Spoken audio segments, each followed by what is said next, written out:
मुमताज है, ये फ्रूट का बारे में अच्छी तरह कान खोल के सुना करो। ये आड़ू है, खलात का है, जारत का है, अनाड़ुक, झील, फिशिंग, कुचलाख, ये फ्रूट का है, बहुत दिल को ताकत देता है। अभी गरीब आदमी का वारा नहीं खाता है, मजदूर पार्टी का किराया महंगा है, खर्चा महंगा है, क्रेट महंगा है, वो जो मिस्त्री क्रेट बनाता है उसका दिन का 1500-2000 उसका दिहाड़ी है। इसीलिए अंगूर आड़ू बहुत महंगा है। ना तो इसको खावे, डॉक्टर लोग बोलते हैं खाओ, दिल को ताकत देता है, दिमाग भी सही होता है, रोटी से बाद फ्रूट खाओ, बहुत फायदा देता है। अभी तब्दीली ने ऐसा किया, मुल्क को तबाह किया, हर चीज महंगा है। जो आता है सब्जी मब्जी लेता है, आड़ू अंगूर नहीं लेता है, बोलता है महंगा है। 100, 150, 300 का आड़ू अंगूर लेवे, 300 का गोश्त क्यों नहीं लेवे। गरीब लोग आ रहे हैं, बस वापस जा रहे हैं। रेडी वाला परेशान है, बाग वाला भी परेशान है।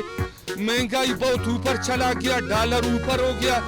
वो ट्रक वाला ड्राइवर भी रो रहा है, 3 हिस्सा पेट्रोल पर जा रहा है, डीजल पर, 1 हिस्सा ड्राइवरों के लिए बचता है।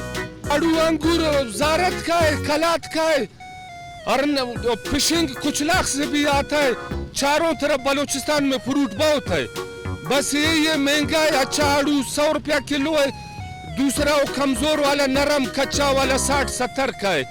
अंगूर अच्छा वाला 200 का है, वो दूसरा कमजोर अंगूर 70-80, वो थोड़ा खट्टा है, मजा नहीं है उसमें।